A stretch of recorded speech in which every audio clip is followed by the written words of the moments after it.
जय हिंद, नमस्कार। मैं मोहन पाठक और राहुल गांधी के न्याय यात्रा पर हमारी नज़र बनी है जब से इसका ऐलान हुआ है और इस पर हर पल पल की जानकारी हम लेते रहे हैं और उनकी न्याय यात्रा चल रही है। उनकी जब न्याय यात्रा का कहेंगे घोषणा हुई थी तब भी हमने जानकारी दिया था। न्याय यात्रा जिस दिन प्रारंभ हुई थी तब भी मैंने जानकारी दी थी। अब न्याय यात्रा में कई बाधाएं नजर आ रही हैं। सब पर हम लगातार नज़र बनाए हुए हैं और सब कुछ आपको बताने वाले हैं। इंडी गठबंधन यानी कि इंडिया गठबंधन जो है इनका, उसमें भी दरारें पड़नी शुरू हुई है। ममता बनर्जी अब अपना तेवर दिखा रही हैं और उन्होंने कह दिया है कि भैया राहुल गांधी या कांग्रेस पार्टी या इंडिया गठबंधन, अब तुम अपने रास्ते, हम अपने रास्ते। बंगाल में तो हम अकेले चुनाव लड़ेंगे। तो सब कुछ डिटेल में जानेंगे। साथ ही साथ राहुल गांधी के ऊपर असम के मुख्यमंत्री द्वारा, सीएम हेमंत के द्वारा इनके ऊपर और इनके साथियों के ऊपर भीड़ को उकसाने के लिए एफआईआर दर्ज कर लिया गया, उसको भी जानेंगे। साथ ही साथ ये भी जानेंगे कि नीतीश कुमार के मन में क्या चल रहा है। तो कई चीज़ों को एक साथ लेकर चलने की कोशिश करेंगे। उम्मीद है कि आपको चीज़ें समझ में आ जाएगी। थोड़ा ध्यान लगाकर सुनिएगा वर्तमान स्थिति में भारतीय पॉलिटिक्स में हो क्या रहा है। आपने देखा ही होगा कि राम मंदिर का निर्माण हो चुका है या चल रहा है और प्राण प्रतिष्ठा हो चुकी है और इससे कहीं ना कहीं देखी जाए राजनीतिक ताकत के रूप में भारतीय जनता पार्टी बहुत ज़्यादा मजबूत हो चुकी है धार्मिक राष्ट्रवाद को लेकर। अब इसको टक्कर देने के लिए राहुल गांधी पहले से ही तैयारी में जुटे हुए थे, अपनी न्याय यात्रा लेकर चल रहे थे। लेकिन कांग्रेस नेता राहुल गांधी और उनके पार्टी के अन्य नेताओं के खिलाफ असम में एफआईआर दर्ज की गई। उन पर हिंसा, उकसाने और सार्वजनिक संपत्ति को नुकसान पहुंचाने के आरोप लगाए गए। इस बात की जानकारी अपने ट्विटर पोस्ट में मुख्यमंत्री हेमंत विश्व शर्मा ने दिया है और राहुल गांधी पार्टी नेताओं के साथ भारत जोड़ो न्याय यात्रा पर है और पिछले कुछ दिनों में असम में हैं। कांग्रेस नेता राहुल गांधी के खिलाफ जब एफआईआर हो गई तो राहुल गांधी की भी तीखी प्रक्रियाएं आई हुई हैं। इनके अलावा किन किन के ऊपर एफआईआर हुआ तो उसमें केसी वेणुगोपाल, कन्हैया कुमार और पार्टी के अन्य नेताओं के खिलाफ भी एफआईआर दर्ज की गई। पिछले कुछ दिनों से सीएम हेमंत शर्मा और राहुल गांधी के बीच तीखी नोकझोंक मीडिया के माध्यम से हो रही थी। अपने तमाम बयान में आजकल राहुल गांधी सीएम शर्मा को भ्रष्ट बता रहे हैं कि वो भ्रष्टाचारी हैं। सीएम शर्मा जो है, हेमंत शर्मा जो है, ये बताया जाए तो ये भारतीय जनता पार्टी से मुख्यमंत्री हैं और पहले कांग्रेसी रह चुके हैं, लेकिन कांग्रेस से इनकी दाल नहीं गली तो फिर भारतीय जनता पार्टी में आते हैं और उसके बाद अब बहुत ही गजब का ये अपना माहौल बना चुके हैं और लगातार चुनाव जीतते चले जा रहे हैं और उनकी पॉपुलैरिटी भी हिंदी बेल्ट में बढ़ रही है। जहां युवाओं को नौकरी नहीं मिल रही है और किसान परेशान हैं, उन्होंने आज ही अपने प्रेस कॉन्फ्रेंस में आरोप लगाया, किन्होंने, राहुल गांधी ने, किस पर? असम के मुख्यमंत्री पर। उन्होंने कहा कि असम में न्याय यात्रा में बाधा डाली जा रही है। साथ ही उन्होंने सीएम शर्मा को भ्रष्ट करार दिया और कहा कि जब वह लोगों से बात करते हैं तो वे सीएम की शिकायत करते हैं। उन्होंने कहा कि असम में बहुत बेरोजगारी, भ्रष्टाचार और महंगाई हो चुकी है। असम पुलिस का आरोप है कि राहुल गांधी की न्याय यात्रा के लिए जो रूट तय किए गए थे, जो रास्ते तय किए गए थे, उसके इतर इन्होंने दूसरा रूट लिया। उन्हें एडवांस सिक्योरिटी भी दी गई थी बकौल असम पुलिस। जब यात्रा NH-27 पर खानापारा ट्रैफिक पॉइंट के पास पहुंची तो प्रशासन को आश्चर्य हुआ। राहुल गांधी और कांग्रेस के अन्य नेताओं ने आपराधिक साजिश के तहत भीड़ को उकसाया और उन्हें रास्ते से भटकाकर गुवाहाटी शहर की ओर ले गए, ऐसा वहां की पुलिस, असम पुलिस कह रही है। असम पुलिस ने यह भी कहा कि भीड़ हिंसक और अनियंत्रित हो गई और गैर कानूनी जमावड़ा GS रोड यानी कि गुवाहाटी शहर के अंदर हो गई की ओर आगे बढ़ने लगी, जिससे सार्वजनिक मार्ग यानी NH-37 बाधित हो गया। GS रोड पर कांग्रेस कार्यकर्ताओं ने बैरिकेटिंग तोड़ी, पुलिसकर्मियों पर हमले किए। पुलिसकर्मियों द्वारा मना किए जाने के बाद भी वे वहां पर नहीं रुके। सबकी जानकारी हमने पहले बताया कि हेमंत विश्व शर्मा ने दिया है। असम के मुख्यमंत्री ने अपने एक्स पोस्ट में एफआईआर दर्ज किए जाने की जानकारी दी है। उन्होंने कहा है कि कांग्रेस सदस्यों द्वारा आज हिंसा, उकसावे, सार्वजनिक संपत्ति को नुकसान पहुंचाने और पुलिसकर्मियों पर हमले के अनियंत्रित कृत्यों के संदर्भ में राहुल गांधी, केसी वेणुगोपाल, कन्हैया कुमार और अन्य के खिलाफ धारा 120B, 143/147 के तहत प्राथमिकी दर्ज की गई है। साथ ही उन पर 188, 283, 353, 332, 333, 427 IPC RW सेक्शन और PDPP अधिनियम की धाराएं लगाई गई, यानी कि बहुत सारी धाराएं चेप दी गई हैं। असम में कांग्रेस की न्याय यात्रा चल रही है। कांग्रेस की भारत जोड़ो न्याय यात्रा मणिपुर से शुरू हुई थी और फिलहाल असम में है। इस बीच कांग्रेस का आरोप है कि राज्य में यात्रा को बड़ी समस्याओं का सामना करना पड़ रहा है। यात्रा पर हमले हुए हैं, पार्टी के पोस्टर फाड़े गए हैं। कांग्रेस नेताओं का आरोप है कि बीजेपी के कार्यकर्ताओं ने किसी के इशारे पर इन हमलों को अंजाम दिया है, जहां वे मोदी मोदी के नारे लगाते भी नजर आए हैं। राहुल गांधी ने आज ही प्रेस कॉन्फ्रेंस में पार्टी के एक नेता का हाथ दिखाया जो कथित रूप से हिंसा में घायल हो गया है। यानी कि पूरा का पूरा माहौल राहुल गांधी बनाने की कोशिश कर रहे हैं और सरकारें अपना काम कर रही हैं। अब देखने वाली बात होगी कि राहुल गांधी की बात जनता के पास कितने देर में या कितने समय में पहुंचेगी। हमारा जो काम था आपको अवगत कराना कि न्याय यात्रा में क्या चल रहा है। यही सब हो रहा है पश्चिम बंगाल में। पश्चिम बंगाल में क्या हो रहा है, राहुल गांधी के ऊपर ममता बनर्जी ने आरोप लगाया। ममता बनर्जी ने कहा है कि राहुल गांधी जो हैं ये अपनी जानकारी हमको नहीं साझा की है, यानी कि अपनी न्याय यात्रा के बारे में हमको नहीं बताए हैं। अब भाई बताए हैं या नहीं बताए ये तो दूसरी बात है। वैसे कांग्रेस के एक वरिष्ठ नेता हैं, उन्होंने ममता बनर्जी की पार्टी को ऐसा कुछ भला बुरा एक दो दिन पहले कहा था कि जो ममता बनर्जी की पार्टी है बिना उसके भी हम पश्चिम बंगाल में अच्छा करिश्मा करके दिखाएंगे।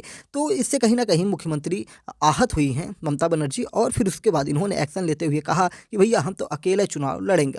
पश्चिम बंगाल की मुख्यमंत्री की बात हम कर रहे हैं। उससे पहले ये भी जान लीजिए कि न्याय यात्रा की जानकारी नहीं दी गई है, ऐसा ममता बनर्जी ने कहा। और ये भी आरोप राहुल गांधी या कांग्रेस पार्टी की तरफ से लगाई जा रही है कि जो इनके पोस्टर हैं, जैसे असम में इनके पोस्टर फाड़ दिए गए हैं, वैसे ही पश्चिम बंगाल सरकार के जो कार्यकर्ता हैं, यानी कि ममता बनर्जी के जो कार्यकर्ता हैं, उनके द्वारा भी कांग्रेस का जो न्याय यात्रा का पोस्टर है पश्चिम बंगाल के उन इलाकों में फाड़ दिया गया है जहां से इनकी रैली स्टार्ट होने वाली है, जहां से इनकी यात्रा स्टार्ट होने वाली है।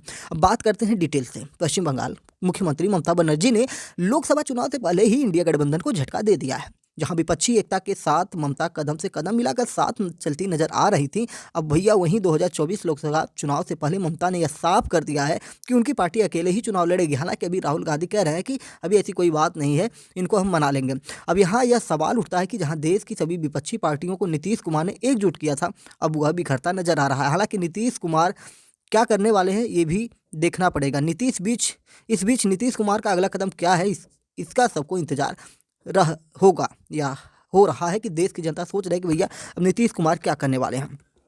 आपको बता दें कि विपक्षी एकता की मुहिम की शुरुआत बिहार के सीएम नीतीश कुमार ने की थी और उनके अंदर कहीं ना कहीं ये लालच था कि मैं सबको इकट्ठा कर रहा हूँ और सब लोग मुझे प्रधानमंत्री का दावेदार घोषित करेंगे, प्रधानमंत्री का चेहरा बनाएंगे। लेकिन वहीं बीच में केजरीवाल उछल कूद करते हुए उनको कांग्रेस के अध्यक्ष जो खड़गे हैं उनका नाम ले लेते हैं और सब कुछ दाल में काला हो जाता है। ममता बनर्जी अलग ही प्रधानमंत्री बनने की सोच रही थी, केजरीवाल भी सोच ही रहे थे, लेकिन जब लगा कि मेरा कुछ नहीं होने वाला है तो एक कहावत है ना, न खेलूंगा ना खेलने दूंगा, तो उन्होंने कहा कि भैया जब मैं नहीं तो कोई नहीं, तो उन्होंने भैया कांग्रेस अध्यक्ष का ही नाम ले लिया।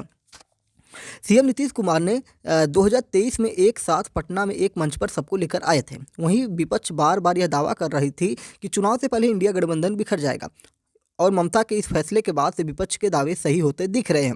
जेडीयू के वरिष्ठ नेता केसी त्यागी ने इस पर भी अपनी प्रतिक्रिया दी है।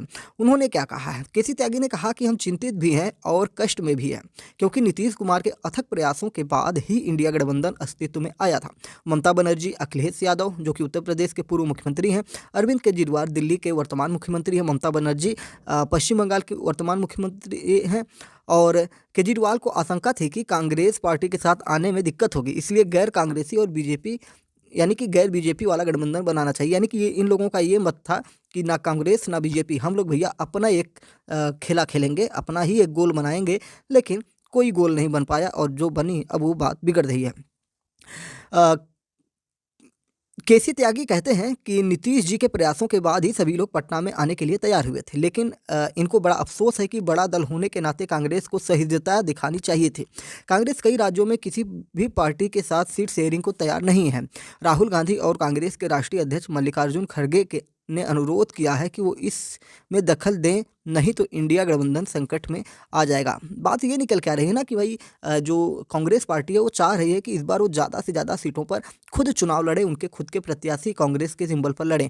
लेकिन इस चक्कर में जैसे उत्तर प्रदेश हुआ, हरियाणा हुआ, बिहार हुआ, पश्चिम बंगाल हुआ, इन सारे राज्यों में क्या हो रहा है, राजस्थान हुआ, इन सारे राज्यों में ये हो रहा है कि कांग्रेस चाह रही है कि यहाँ पे ज़्यादा से ज़्यादा सीटें ले, लेकिन यहाँ की जो लोकल पार्टियाँ हैं वो ये चाह रहे हैं कि उनको ज़्यादा से ज़्यादा सीटें मिले। बिहार में जेडीयू है, आरजेडी है, पश्चिम बंगाल में टीएमसी है, उत्तर प्रदेश में समाजवादी पार्टी है, और बात करेंगे तो हरियाणा में भी ऐसी ही बहुत सारी छोटी छोटी पार्टियां हैं, और उत्तर प्रदेश में बहुजन समाजवादी पार्टी मायावती है, तो उन्होंने पहले ही तय कर लिया है कि भैया वो सबसे अलग चुनाव लड़ने वाली हैं, उनका किसी से संबंध नहीं रहेगा। यानी कि वो कहती हैं कि मायावती ये कहती हैं कि गठबंधन से मुझे नुकसान होता है, मतलब कि वोट जो होता है वो पड़ता नहीं है अच्छे से, तो ये सारी चीज़ें उनको निकल के आती हैं। आपको बता दें कि ममता बनर्जी ने स्पष्ट कर दिया है कि टीएमसी बंगाल में किसी के साथ भी तालमेल नहीं करेगी, और उनकी पार्टी को भी कांग्रेस की तरफ से भारत जोड़ो न्याय यात्रा की कोई जानकारी नहीं दी गई है। और बता दें कि नीतीश कुमार ने टीएमसी, आम आदमी पार्टी और समाजवादी पार्टी को कांग्रेस के साथ लाने के लिए काफ़ी प्रयास किया था और असंभव को संभव कर दिखाया था, लेकिन चुनाव के नज़दीक आते ही इंडिया गठबंधन बिखरना शुरू हो गया है, और भविष्य में क्या होगा इसका कुछ नहीं पता। अब आइए हम थोड़ा नीतीश चचा के बारे में जान लेते हैं कि नीतीश चचा क्या सोच रहे हैं, क्या उनके मन में चल रहा है। पिछले दिनों बिहार में सियासी पारा पूरा अचानक से गर्म हो गया। हुआ यूं कि जदयू अध्यक्ष मुख्यमंत्री नीतीश कुमार और वित्त मंत्री विजय चौधरी के साथ राजभवन पहुंच जाते हैं, और ये उनका अचानक कार्यक्रम बना। इससे पहले वे राज्यपाल के साथ एक सरकारी कार्यक्रम में शिरकत हुए थे। वो दोपहर को 12:30 बजे के आसपास पहुंचते हैं, और नीतीश और विजय चौधरी राजभवन से जब बाहर निकले तो दोनों नेताओं की राज्यपाल से करीब 40 मिनट तक बातचीत हुई थी। कहा यह भी जा रहा है कि नीतीश कुमार ने बजट सत्र को लेकर राज्यपाल से बात की होगी। फिलहाल नीतीश के अचानक राजभवन जाने से राजनीतिक चर्चाएं तेज हो गई थी कि भाई कहीं पर कुछ दाल में काला तो नहीं है, कहीं नीतीश कुमार एनडीए गठबंधन में तो नहीं जाने वाले हैं।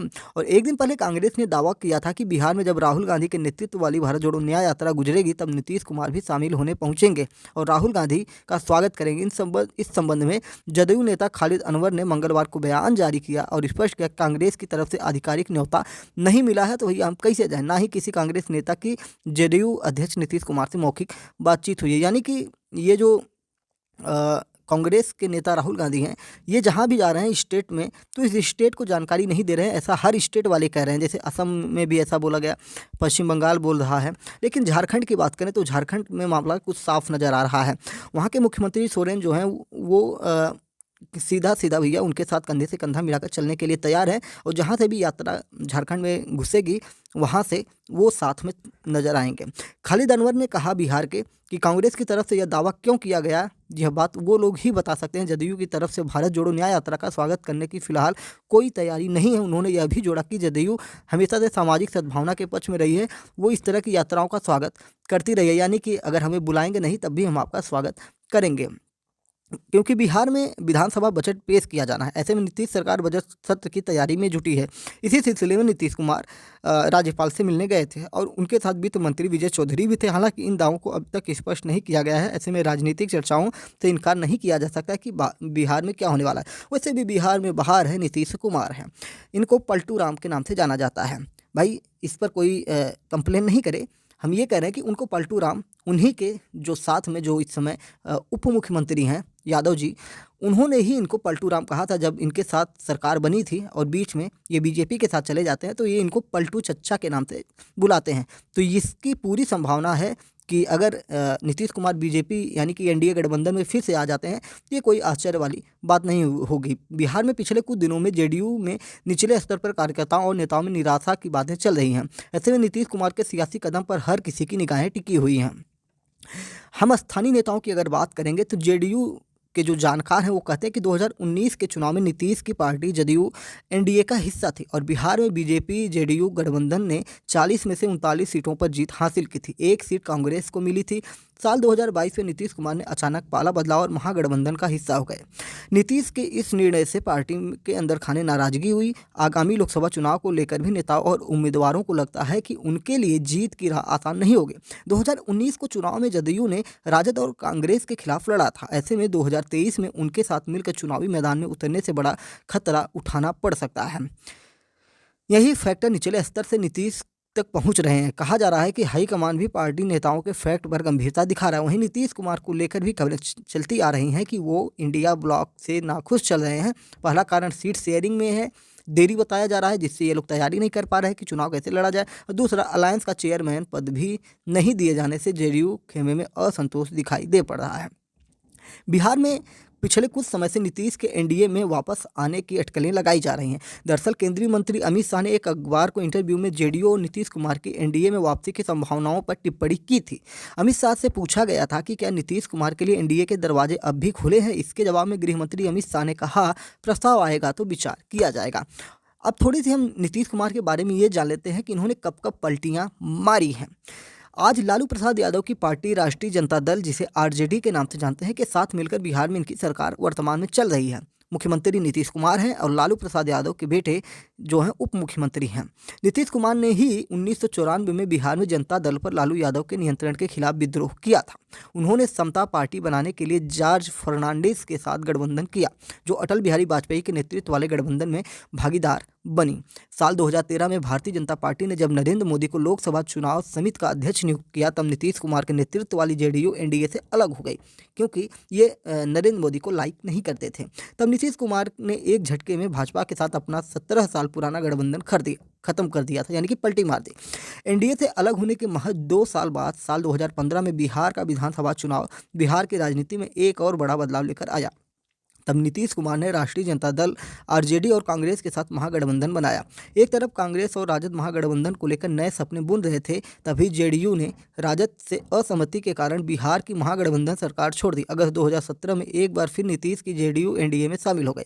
लालू परिवार पर लगे भ्रष्टाचार के आरोपों के बाद नीतीश ने एक बार फिर 2022 में अंतरात्मा की आवाज़ सुनी और भाजपा से असहमति के कारण एनडीए छोड़ दिया। इसके बाद नीतीश ने महागठबंधन के साथ मिलकर फिर सरकार बनाई।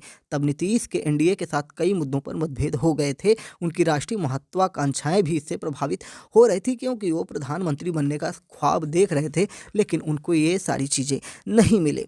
तो सारी चीज़ें हमने आपको अब तक डिटेल में बताई कि क्या चल रहा है भारत के पॉलिटिक्स में, पूरे इंडिया गठबंधन में बीजेपी क्या कर रही है। बीजेपी राम मंदिर की प्राण प्रतिष्ठा करके माहौल अपनी तरफ कर चुकी है।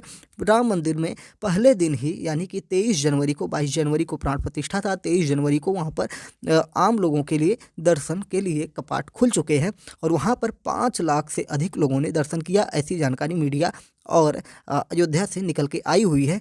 यानी कि 5 लाख लोग अगर प्रतिदिन वहाँ पे दर्शन कर रहे हैं, तो आप समझ सकते हैं कि आने वाले समय में उत्तर प्रदेश की इकॉनमी कितनी तगड़ी होने वाली है और आप समझ सकते हैं कि इससे कितना फ़ायदा होने वाला है भारतीय जनता पार्टी को। अगर इकॉनमी बढ़ेगी तो रोजगार बढ़ेगा तो वोट का जो परसेंटेज है वो एनडीए गठबंधन या भारतीय जनता पार्टी के समर्थन में जाएगा।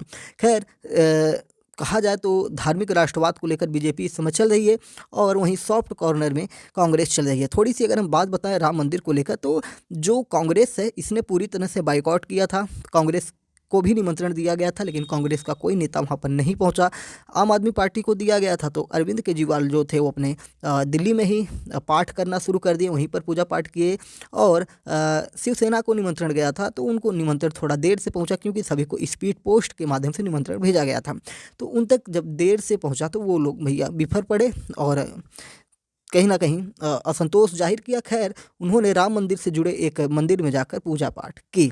बात करते हैं बिहार के मुख्यमंत्रियों की, तो बिहार के मुख्यमंत्री नीतीश कुमार भी नहीं पहुंचे थे और मतलब विपक्षी दल का कोई बड़ा नेता वहां पर नहीं पहुंचा था। गर्भगृह में प्रधानमंत्री नरेंद्र मोदी और योगी आदित्यनाथ, साथ में साथ आनंदीबेन पटेल, आरएसएस प्रमुख मोहन भागवत नजर आ रहे थे। साथ ही साथ वहाँ पे जो भी काशी के विद्वान थे उन लोगों के द्वारा प्राण प्रतिष्ठा का कार्यक्रम किया गया। साथ ही साथ देश की कई बड़ी हस्तियां जैसे रजनीकांत, सचिन तेंदुलकर, आलिया भट्ट, रणबीर कपूर, कैटरीना कैफ, अनुपम खेर और भी बड़े बड़े जैसे मुकेश अंबानी परिवार हुआ, अमिताभ बच्चन हुए, ऐसे लोग, बहुत सारे लोग, साथ ही साथ बहुत सारे ऐसे साधु संत पहुँचे, सामाजिक कार्यकर्ता पहुँचे। हाँ, कोई अगर नहीं पहुँचा तो उसमें कौन थे? भारत के 4 शंकराचार्य, क्योंकि भारत में शंकराचार्य पद्धति है। आदिगुरु शंकराचार्य के अद्वैतवाद के ये लोग अनुयायी हैं और इनका ये कहना था कि राम मंदिर पूरा नहीं हुआ है, राम मंदिर यानी कि कोई मंदिर जो होता है भगवान का शरीर होता है, और जब तक शरीर पूरा नहीं होता है तब तक उसकी प्राण प्रतिष्ठा नहीं करनी चाहिए। इनका अपना लॉजिक है और अन्य विद्वानों का अपना लॉजिक है। खैर और भी विद्वानों का मत है कि ऐसा कुछ नहीं है, लेकिन सभी शंकराचार्यों ने प्रधानमंत्री का एक तरह से विरोध भी किया। 2 लोगों ने तो बहुत तगड़ा विरोध किया और 2 लोगों ने बधाइयाँ प्रेषित की, लेकिन वहाँ पर उपस्थिति की बात करेंगे तो चारों में से कोई वहाँ पर उपस्थित नहीं था। तो ये चीज़ें थी। थोड़ा सा अगर हम बात करें तो गुरु थे, धार्मिक गुरु थे, और हमारे देश के शंकराचार्य पद्धति से थे, इनको आना चाहिए था। खैर इनकी अपनी जो भी चीज़ें रही होंगी, इनके अपने विचार हैं, इनके अपने सिद्धांत हैं, इन्होंने अपने सिद्धांत का पालन किया। और ऐसे लोगों को इतने प्रतिष्ठित पद पर, भारत के सबसे बड़े प्रतिष्ठित पदों पर ये लोग हैं। अगर शंकराचार्य पद्धति की बात करें तो इनके बारे में हम क्या बोले, हमारी कोई हैसियत नहीं है कि ऐसे शंकराचार्यों के बारे में बोले। उनकी अपनी ज्ञान पद्धति है, उनके अपने सिद्धांत हैं, उसके ज़रिए वो वहाँ पर नहीं पहुँचे। पर हम अगर एमपीएस हिंदी की बात करेंगे तो हमने पूरा हर्षोल्लास के साथ राम प्राण प्रतिष्ठा के शुभ अवसर पर पूरा खुशियाँ भी करी है। यूट्यूब चैनल पर हमारे बहुत सारे वीडियो पड़े हैं, साथ ही साथ हमारे फेसबुक पर, इसी वीडियो के डिस्क्रिप्शन में जाएंगे, फेसबुक लिंक है, वहाँ पर जाएंगे तो आपको ढेर सारे वीडियो प्राप्त हो जाएंगे हमारे राम मंदिर से जुड़े हुए, हमारे जश्न के। इसीलिए 3 दिनों से लगातार आपको करंट की क्लासेस नहीं चल रही थी, लेकिन अब लगातार आपको क्लासेस प्रोवाइड की जा रही हैं। तो उम्मीद है कि आपको चीज़ें समझ में आ गई होंगी जो वर्तमान में पॉलिटिक्स में चल रहा है। चलिए फिर मिलते हैं किसी न्यूज़ के साथ। तब तक के लिए चैनल को सब्सक्राइब करके रख लीजिए। जय हिंद, नमस्कार, भारत माता की जय। अपने विचारों को भी कमेंट बॉक्स में बताइए कि आप क्या सोचते हैं। नीतीश कुमार, राहुल गांधी, ममता बनर्जी और असम के मुख्यमंत्री द्वारा जो राहुल गांधी के ऊपर एफआईआर दर्ज किया गया है। जय हिंद, नमस्कार, भारत माता की जय।